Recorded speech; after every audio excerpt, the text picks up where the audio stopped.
চাওঁতে চাওঁতে বছৰটো শেষে হয়নে নহয়?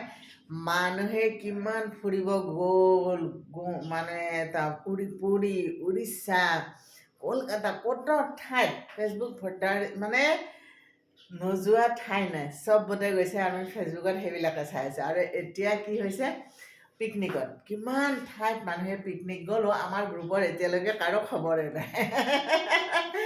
আৰু আমাৰ ওচৰত ৰাতিপুৱাৰ পৰা মানে আজি মোক ৰাতিপুৱা 6টা বজাত যেতিয়া মই তলত মানে দৌৰি দৌৰি গৈছোঁ আৰু কাম মানে শেষ হোৱা নাই, ঘৰৰ কামখিনি কৰিব লাগে। ইফালে 8টা বজাত এটা ডিউটিত যাব, 9টা বজাত এটা ডিউটি যাব। গতিকে মানে তাৰ আগতে মোৰ 7:30টাতে ভাত পানী হৈ যাব লাগিব, হয়নে নহয়? তাৰ মাজত আৰু ঘৰৰ বেলেগ কামো হ'ব লাগিব।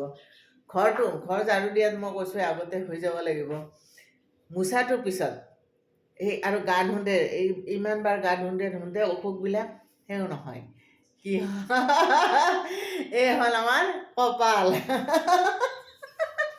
আৰু কমলে বাইদেউ আপোনাৰ ঠাণ্ডা নালাগে? ঠাণ্ডা লাগিবলৈ সময় ক'ত?